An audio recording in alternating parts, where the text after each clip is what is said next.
নমস্কার। আজকে বলবো ব্রাহ্ম সমাজ কিভাবে তৈরি হলো বা ব্রাহ্ম সমাজ তৈরি হওয়ার আগে কি অবস্থা ছিল সেটা নিয়ে। ব্রাহ্ম সমাজ কিভাবে তৈরি হলো সেটা বলতে গেলে রাজা রামমোহন রায়ের প্রথম দিককার কিছু ঘটনার কথা বলতে হয়। 1815 সালে তিনি কলকাতায় আত্মীয় সভা তৈরি করেন। এই আত্মীয় সভা তৈরির আগে তিনি তার তার আসল বাড়ি গ্রামে, তিনি গ্রামেতে খ্রিস্টান বলে ধিক্কৃত হয়েছিলেন, কখনো কখনো নাস্তিক বলেও নিন্দিত হয়েছিলেন, বাবার দ্বারা ত্যায্যপুত্র হয়েছিলেন, যদিও বাবা তাকে গোপনে সাহায্য টাহায্য করত। এরপর কলকাতায় আসার পর তিনি দ্বারকানাথ ঠাকুরের সঙ্গে পরিচিত হন। দ্বারকানাথ ঠাকুর ধর্মে হচ্ছে হিন্দু তো বটেই, ব্রাহ্মণ বংশীয়। এরা সকলেই পিরালি শ্রেণীর ব্রাহ্মণ। এগুলো নিয়ে পরে বলবো, পিরালি ব্রাহ্মণ মানেটা কি। যাই হোক, তা দ্বারকানাথ ঠাকুর রামমোহনের পাল্লায় পড়ার আগে, মানে রামমোহনের সঙ্গে দেখা সাক্ষাৎ হওয়ার আগে ঠাকুর দেবতার পুজো টুজো করতো, খুব যত্ন করে করতো। কিন্তু যখন থেকে রামমোহনের সঙ্গে দেখা হয় তখন থেকে পুজো আচ্ছা ক্রমশ ধীরে ধীরে ধীরে ধীরে কমে যায়, পুজো আচ্ছা তুলে দেয় দ্বারকানাথ ঠাকুর। এমনও জানা যায় পুরনো লেখা থেকে যে দ্বারকানাথ ঠাকুর ঠাকুর পুজো করতে বসেছে, এমন সময় রামমোহন আসছে শুনলে ঠাকুর পুজো ফেলে আগে রামমোহনের কাছে ছুটে যেত। এতখানি তার বিশ্বাস তৈরি হয়েছিল। তো এই ব্যক্তিদের নিয়ে 1815 সালে রাজা রামমোহন রায় আত্মীয় সভা তৈরি করেন। আচ্ছা, আত্মীয় সভা তৈরি করেন। এখন আত্মীয় সভায় কি ব্যাপারটা ছিল, মানে আত্মীয় সভা তৈরি তো করলেন, একটা সভা হলো, এই সভার আলোচ্য বিষয় কি বা কি তিনি চাইছিলেন। সবার মূল আলোচ্য বিষয় ছিল হিন্দু ধর্মের যাবতীয় সংস্কার, যেগুলোকে আজকের বইয়েতে লেখা হয় কুসংস্কার, সেগুলো সেদিনের হিন্দুদের কাছে কুসংস্কার ছিল না, সেগুলো ছিল সাধারণ সংস্কার। কি সেগুলো? হিন্দুর বহুবিবাহ, হিন্দু রমণীর সতী হওয়া বা সতীদাহ, বিধবার বৈধব্য জীবন, বাল্যবিবাহ, এই যাবতীয় জিনিসগুলোই রাজা রামমোহন রায় এবং বাকি কলকাতার যেসব লোক, মান্যগণ্য লোক আত্মীয় সভায় যোগ দিয়েছিল তাদের আলোচনার বিষয় ছিল। এখন হিন্দু হিসাবে আলোচনা করলে তো হিন্দুরা মারবে, হিন্দুদের সঙ্গে গোলমাল বাঁধবে, তাই আলোচনার জন্যেই বা একটা অন্য ব্যাকগ্রাউন্ড তৈরি করে, অন্যরকম একটা পরিবেশ তৈরি করে আলোচনাটা হতো। কি সেই পরিবেশ? এক ঈশ্বর।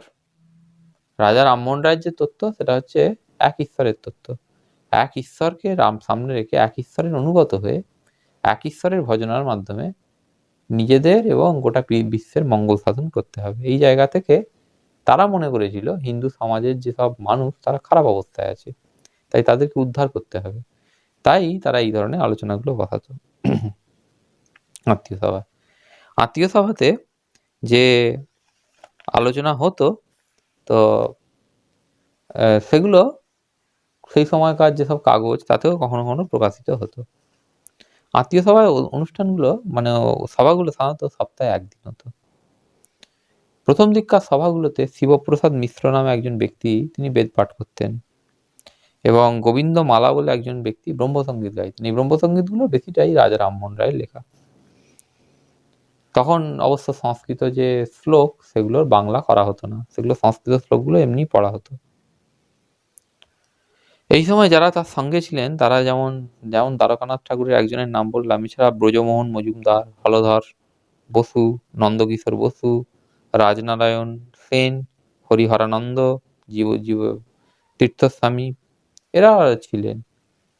পরে আরো লোক যে যুক্ত হয়, কিন্তু এই সভা প্রতি বছর যে বসতো বা প্রতি মাসে বসতো এমন নয়, কখনো কখনো এতে ছেদ পড়তো।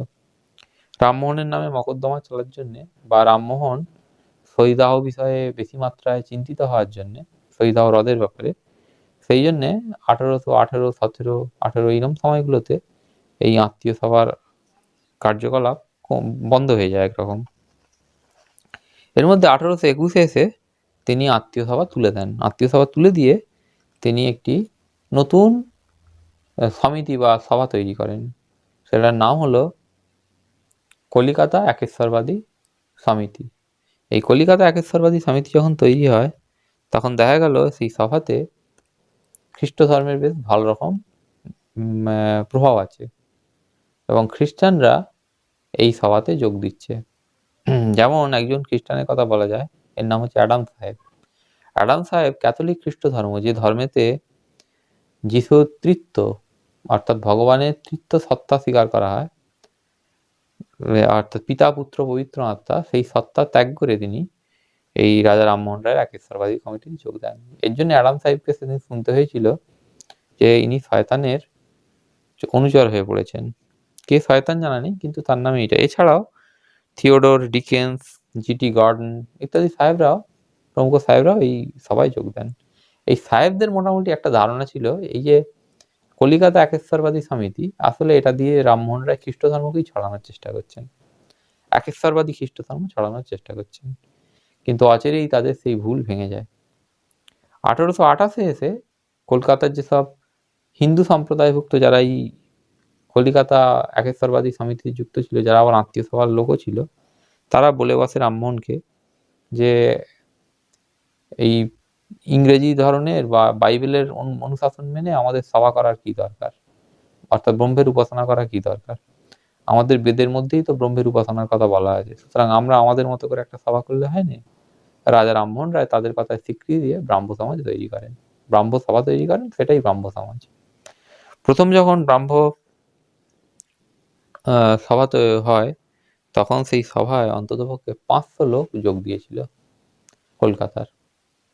এই 500 লোককে প্রথম দিন যিনি যোগ দেয় তাদেরকে প্রত্যেককে উপযুক্ত দক্ষিণা দিয়ে বিদায় করা হয়েছিল। এরা বেশিটাই ব্রাহ্মণ ছিল এবং ব্রাহ্মসভার আলাপ আলোচনা লোকে হিন্দুরাও শুনতে যেত। যদিও সাধারণ লোক বলতো রাজা রামমোহন রায় একটা নাস্তিক, সে নাস্তিক্যবাদ প্রচার করছে। কেউ বলতো খ্রিস্টান, খ্রিস্ট ধর্ম প্রচার করার জন্য এইসব বিভিন্ন ধরনের ছদ্মবেশ ধারণ করছে। তো এই হচ্ছে বিবর্তন। অর্থাৎ প্রথমে ছিল আত্মীয় সভা, আত্মীয় সভা থেকে হলো কলিকাতা একেশ্বরবাদী সমিতি, কলিকাতা একেশ্বরবাদী সমিতি থেকে তৈরি হলো ব্রাহ্ম সভা এবং 2 বছরের মধ্যেই 1928 থেকে 30, 1930-এ এসে ব্রাহ্ম সভার নাম পাল্টে হয়ে গেল ব্রাহ্ম সমাজ। এখানে বলা দরকার এই সভা সমাজ এগুলো কি ব্যাপার। যখন রামমোহন রায় কিছু লিখছিলেন এই নিউজ মানে কাগজেতে, তখন সেই লিখিত বক্তব্য অনুসারে যখন কিছু লোক সমবেত হলো, তখন সেটা হচ্ছে সভা। এই সভাটাই যখন আকারে বড় হলো এবং তারা বললো বাড়িতে গিয়ে তারা এইগুলো পালন করার চেষ্টা করবে, তখন সেটা হলো সমাজ। অর্থাৎ প্রথমে ছিল ব্রাহ্ম সভা, ব্রহ্ম নিয়ে আলোচনা হচ্ছে, পরে সেটা হলো সমাজ। সমাজ মানে হচ্ছে যে সভায় যারা যোগ দিয়েছিল তারা এখন স্বীকার করলো যে তারা বাড়িতে গিয়ে এগুলো পালন করবে, হলো ব্রাহ্ম সমাজ। এই সমাজটাই যখন বড় হলো, তখন সেটা হলো ব্রাহ্ম ধর্ম। ব্রাহ্ম ধর্ম রাজা রামমোহন রায় দেখে যাননি, ব্রাহ্ম ধর্ম রাজা রামমোহন রায় দেখে যাননি, ব্রাহ্ম সমাজ পর্যন্ত তার হাতে তৈরি হয়েছিল। কারণ এরপরে তিনি লন্ডনে যান এই দ্বিতীয় আকবরের হয়ে ওকালতি করতে। আচ্ছা, আত্মীয় সভা থেকে ব্রাহ্ম সভা বা সমাজ এই পর্যন্ত যাত্রাপথে দেখা গেল নামগুলো পাল্টাচ্ছে, কিন্তু শুধু নাম পাল্টেই জিনিসটা শেষ হয়নি। এর মধ্যে কতগুলো ব্যাপারও ঘটে। কি ব্যাপার ঘটে? আত্মীয় সভার ক্ষেত্রে যেসব কথা বলা হয়েছিল অত্যন্ত মৃদুভাবে, বা যেসব কথা বলা হয়েছিল দরকার এই মনে করে, মানে এখন এগুলো দরকার, সেইটাই কলিকাতা একেশ্বরবাদী সমিতি হয়ে যখন ব্রাহ্ম সভায় পরিণত হলো বা ব্রাহ্ম সমাজে পরিণত হলো, তখন বলা হলো এগুলো এখন করতে হবে। আগে ছিল দরকার, এখন হলো করতে হবে। এই হচ্ছে আচরণগত তফাৎ, মূল তফাৎ হচ্ছে এইটা। অর্থাৎ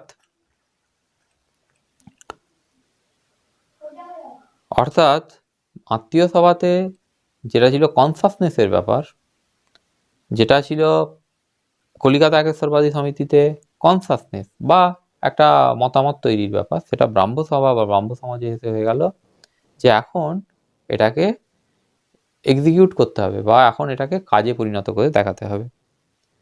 তো ব্রাহ্ম সমাজ বা ব্রাহ্ম সভা চলাকালীনই সতীদাহ প্রথা রদ হয়। যদিও এই পর্বটা যখন তৈরি হচ্ছে, মানে যখন ব্রাহ্ম সভা ব্রাহ্ম সমাজ তৈরি হচ্ছে, ততদিনে রাজা রামমোহন রায় মোটামুটি তৈরি হয়ে গিয়েছিলেন। হিন্দু সমাজ ছেড়ে তিনি একটা নতুন মত পথ তৈরি করবেন সেইভাবে। 1818 বা এই সময়গুলোতে তিনি সতীদাহ নিয়ে যত চিন্তিত ছিলেন, 1828 বা 29-এ এসে তিনি আর ততখানি চিন্তিত ছিলেন না। যদিও লর্ড উইলিয়াম বেন্টিং বা তার স্ত্রী লেডি বেন্টিং এরা প্রত্যেকেই রাজা রামমোহন রায়কে চিনতেন এবং রাজা রামমোহন রায়কে একজন প্রগতিবাদী মানুষ মনে করে তার সঙ্গে সতীদাহ বিলোপের ব্যাপারে কথাবার্তা বলতেন। এবং যখন আইন পাস হয় তখনও লর্ড উইলিয়াম বেন্টিং রামমোহনের সঙ্গে কথা বলেছেন, কিন্তু তখনও রাজা রামমোহন রায় হিন্দু সমাজের বাইরে গিয়ে একজন ব্রাহ্ম হিসাবেই অনেকখানি মতামত দিয়েছেন যে কনসাসনেস তৈরি করা হোক, মতামত তৈরি করা হোক। তিনি তখন হয়তো বুঝতে পারছিলেন না কি করা উচিত ঠিক, যদিও আইন তৈরির পর তিনি আইনকে পূর্ণভাবে সমর্থন করেছিলেন। এবার প্রশ্ন হয় যে আত্মীয় সভা, কলিকাতা একেশ্বরবাদী সমিতি এবং শেষ পর্যন্ত ব্রাহ্ম সভা, এই তিনটে, এই যে বিবর্তন, এগুলোর কি দরকার ছিল বা এগুলো কেন? ব্রাহ্ম সভা, ব্রাহ্ম সমাজ বা ব্রহ্ম ধর্ম, আমি আগের দিন এগুলো বলেছি, আবার বলি, এই তিনটে জিনিস, এই জিনিসগুলো যে ব্রাহ্ম সভা, ব্রাহ্ম সমাজ বা ব্রাহ্ম ধর্ম, এইগুলোর কি দরকার ছিল? এর উত্তর হচ্ছে, যখন ইংরেজ এদেশে ক্ষমতাকে বেশ ভালো রকম করায়ত্ত করে, কলকাতা যখন শহর হয়, মূল শহর মানে ভারতের রাজধানী হয়, তখন এই শহরে বেশ কিছু মানুষ তৈরি হয়ে যায় যাদের খুব দরকার ছিল ইংরেজের কাছে আসা এবং ইংরেজদের কাছ থেকে কিছু দেশের মানুষের জন্য বা নিজের জন্য সাহায্য সহযোগিতা লাভ করা। এখন আগের যে মুসলিম শাসক তাদের কাছেও হিন্দুরা ছিল পৌত্তলি, আর এখন যারা ইংরেজ তাদের কাছেও হিন্দুরা হচ্ছে পৌত্তলি। কিন্তু দুই শাসকের মধ্যে একটা তফাৎ আছে। মুসলমানের কাছে পৌত্তলিক হচ্ছে কাফের, কাফের মানে মেরে দাও তাকে, তাকে নিকৃষ্ট হিসাবে বিচার করো, তাকে ঘৃণা করো, এই হচ্ছে মুসলমানের দৃষ্টিভঙ্গি। কিন্তু এই নতুন ইংরেজ যারা, তাদের দৃষ্টিভঙ্গি একটু আলাদা। তারা কাফের তত্ত্বে বিশ্বাস করেন, তারা এদেরকে মূর্তি পূজক মনে করে, খানিকটা হীন মনে করে, কিন্তু মূর্তি পূজক চাইলে ওই খ্রিস্টানের কাছাকাছি আসতে পারে। রাজা রামমোহন রায় সেটাই করেছিলেন। তিনি মূর্তির উপাসনাগুলোকে সব বাদ দিয়ে দিয়েছিলেন, মূর্তি পুজোটাকেই বাদ পুরো। এবং ব্রহ্মের যে ধারণা, তিনি উপনিষদ থেকে নিয়ে হিন্দু সমাজের সঙ্গে একটা লিঙ্ক রেখে সাহেবদের কাছে আসতে চেয়েছিলেন। তিনি হিন্দুদেরকে বোঝাতে চেয়েছিলেন, দেখাতে চেয়েছিলেন যে এটার মধ্যে কোথাও কোনো অন্যায় নেই, কারণ বেদের মধ্যেই এটা বলা আছে যে ঈশ্বরের উপাসনা করতে হবে, মূর্তি পুজো করে করতে হবে এমন কিন্তু বলা নেই, মূর্তি পুজো না করেও করা যায়। আর এইটা করলে পরে সাহেবদের খুব কাছে যাওয়া যাবে, আর সাহেবদের কাছে যাওয়া দরকার। কেন দরকার? আবার বলি, রাজা রামমোহন রায় শুধু নয়, সে সময়ে যত ব্রাহ্ম ছিল প্রায় সকলেই এটা এক বাক্যে মনে করত, ইংরেজের সমান ভালো জাতি আর হয়নি, ইংরেজ কখনো খারাপ হতে পারেনি, ইংরেজ কখনো ক্ষতিকর হতে পারেনি, ইংরেজ সর্বদাই এদেশের মঙ্গল চায়। এইটা রাজা রামমোহন রায়ের মতো যত ব্রাহ্ম আছে তারা সকলেই বিশ্বাস করত। তাদের এই বিশ্বাসটাকেই তাদেরকে তৈরি করতে বাধ্য করেছিল ব্রাহ্ম সভা বা ব্রাহ্ম সমাজের মতো একটা বিষয়। এবার প্রশ্ন উঠবে, ইংরেজের কাছে যাওয়াটাই কি প্রধান উদ্দেশ্য ব্রাহ্ম সমাজের ছিল? উত্তর হচ্ছে, ইংরেজদের কাছে যাওয়াটা একটা যেমন উদ্দেশ্য ছিল, এটা ছিল প্রধান উদ্দেশ্য, এর বাইরেও আরো কয়েকটা উদ্দেশ্য ছিল। এর বাইরে যেগুলো উদ্দেশ্য ছিল সেগুলো সেকালের হিন্দু সমাজ সেগুলোকে কোনোভাবেই গুরুত্ব দেয়নি বা সেগুলোকে কোনোভাবেই যৌক্তিক বলে মনে করেনি। কি? এই যে ব্রাহ্ম যারা, এরা হিন্দুদের সতীদাহ প্রথা, হিন্দুদের বাল্যবিবাহ, হিন্দু বহু বিবাহ, এগুলো নিয়ে কথা বলা শুরু করেছিল। ব্রাহ্মদের এই কথাবার্তাগুলো সেকালের হিন্দু সমাজে অত্যন্ত নিন্দিত হয়েছিল। ব্রাহ্মদেরকে গ্রাম থেকে শহর সর্বত্র হিন্দুরা বলতো এরা হচ্ছে এক ধরনের খ্রিস্টান, এদেরকে খ্রিস্টান ছাড়া এবং কখনো কখনো নাস্তিক ছাড়া কিছু ভাবা হতো নি সেকালে। এইখান থেকেই অন্য আরেকটি কথা বলা যেতে পারে যে এই ব্রাহ্ম যারা, তারা ইচ্ছাকৃতভাবে ব্রিটিশের কাছাকাছি যাওয়ার জন্য হিন্দু ধর্মকে খানিকটা খাটো করে দেখাতো। অর্থাৎ ব্রাহ্মদের উদ্দেশ্য ছিল সাহেবদের কাছে থেকে নিজের জন্য এবং দেশের জন্য ভালো করা, একই সঙ্গে সাহেবদের কাছে যাওয়ার জন্য হিন্দু ধর্মকে কিছু গালমন্দ করা। একথা বলার কারণ কি? একথা বলার কারণ হলো ব্রাহ্মরা সইদাহ সর্বত্র যে খুব রমরম করে চলতো এমন নয়। সইদাহের মতো একটা বীরত্বব্যঞ্জক কিন্তু পাশবিক ঘটনা, বীরত্বব্যঞ্জক কিন্তু পাশবিক ঘটনা কখনো হৈ হৈ রৈ রৈ করে চলতে পারেনি। কিন্তু সাহেবদের পাল্লায় পড়ে এই যে শহরে বাবু যারা, এরা যারা ব্রাহ্ম, এরা গ্রামের পরিবেশ বা এইসব জিনিস খুব একটা দেখতনি। এই সাহেবদের যে কাগজ, সেই কাগজে যে বিবরণগুলো বেরোতো, সেইগুলোর ভিত্তিতে তারা মতামত দিত। তাদের বক্তব্য ছিল সইদাহ রমরম করে চলছে চারদিকে, অর্থাৎ খালি মেয়েগুলোকে পুড়িয়ে পুড়িয়ে মারা হচ্ছে। কিন্তু এটা ছিল একটা ভুল কথা। সইদাহ এভাবে হতোনি। সইদাহের কিছু নির্দিষ্ট নিয়ম আছে, আমার আগের ভিডিও আছে, সেই ভিডিওগুলো দেখলে আপনারা বুঝতে পারবেন। সইদাহের কিছু নিয়ম আছে, সেই নিয়ম মেনেই সইদাহগুলো হতো। কিছু কিছু ভুলভ্রান্তি সবসময়ই হয়, কিন্তু সেটা প্রধান নয়। ব্রাহ্মরা আর একটা কথা বলতো, হিন্দু সমাজে নাকি বহু বিবাহ আছে। এটাও একটা ভুল কথা ছিল। হিন্দু সমাজে সর্বত্র রমরম করে প্রচুর করে মানে পুরুষরা বিয়ে করতনি। সাধারণভাবে কৌলিন্য প্রথা যে জায়গাগুলো ছিল, অর্থাৎ বাউন কায়েত, এদের মধ্যেই বহু বিবাহের ব্যাপার ছিল। বাল্যবিবাহটা ছিল হিন্দু সমাজে। হিন্দু সমাজ কেন, সব সমাজেই সে সময় বাল্যবিবাহ হতো, আজও চলে। এর বহু অনেক কারণ আছে এইগুলোর। কিন্তু সাধারণভাবে এই জিনিসগুলোকে দেখিয়ে তারা, এবং হিন্দু বিধবার অবস্থা খারাপ, এটা যেকালে সতীদাহ ছিল সেকালে বিধবার সংখ্যাও ছিল খুব কম। তো এগুলোকে তারা বিকৃতভাবে সাহেবদের কাছে তুলে ধরে, এবং সাহেবরা মনে করে যে এই যারা ব্রাহ্ম, এরা হিন্দু সমাজ থেকে বেরিয়ে আসা একদল নবজাগরণের আলোয় আলোকিত, মানে নতুন করে জেগে উঠেছে ইংরেজের সংস্পর্শে। এবং এর ফল ফলেছিল। দ্বারকানাথ ঠাকুর ইংরেজ সরকারের কাছ থেকে বিশেষ ধরনের স্ট্যাম্প পেয়েছিলেন, যেটা বহুদিন পর্যন্ত তার পরিবার ব্যবহার করত। হ্যাঁ, দ্বারকানাথ ঠাকুরের ব্যাংক ছিল, সেই ব্যাংকে ইংরেজরা টাকাও রাখতো। তো এইরকম বহু ঘটনা ঘটেছে। শুধু দ্বারকানাথ ঠাকুর নয়, কলকাতা শহরে এরকম খুঁজলে অনেক লোক পাওয়া যাবে যারা সেকালে ইংরেজদের কাছ থেকে বিভিন্নভাবে অনুগ্রহপুষ্ট হয়েছে। এবং অবশ্যই তাদের নামটাকে তারা রেখেছিল ব্রাহ্ম। তারা ব্রাহ্ম। এই ব্রাহ্মের তো কিছু মানা নেই, সাহেবদের সঙ্গে বসে খাবার খেতেও তাদের মানা নেই। কারণ ওই যে আগের ভিডিওতে আমি বলেছি, আমি লিঙ্ক ডেসক্রিপশনে লিঙ্ক দিয়ে রাখবো। আগের ভিডিওতে বলেছি যে ব্রাহ্ম ধর্মে খাদ্যের ব্যাপারে কোনো বাদ বিচারের ব্যাপার নেই, খ্রিস্ট ধর্মের মতোই। তো এই ছিল ব্রাহ্মদের। আবার বলি, ব্রাহ্মদের উদ্দেশ্য ছিল প্রধানভাবে একটি, সেটা হলো সাহেবদের কাছে থেকে নিজের জন্য এবং দেশের জন্য ভালো হয় এমন কিছু আনয়ন করা। কিন্তু এইটা করতে গিয়ে তাদের দ্বিতীয় উদ্দেশ্যটাও বেরিয়ে আসে, সেটা হচ্ছে এদেশের হিন্দু সমাজ, তারা হিন্দু থেকেই ব্রাহ্ম হয়েছে, হিন্দু সমাজকে খানিকটা খারাপ সমাজ, একটা নোংরা এইভাবে দেখানো। আজকের হিন্দু যে জিনিসগুলোকে বই পড়ে মনে করে অত্যন্ত খারাপ ছিল, সেকালের হিন্দুরা এগুলোকে খারাপ বলে মনে করতো না। সেকালের একজন হিন্দু এই জিনিসগুলোকে খারাপ বলে মনে করতো না। রাজা রামমোহন রায়কে সরাসরি হিন্দু সমাজ, খ্রিস্টান, নাস্তিক এইভাবে সেকালে চিহ্নিত করেছিল। তো আজকের ভিডিওটা এই পর্যন্তই। ধন্যবাদ। কালকে আসবো ব্রাহ্ম সমাজ কি করে পরে ভেঙে গেল সেটা নিয়ে বলার জন্যে।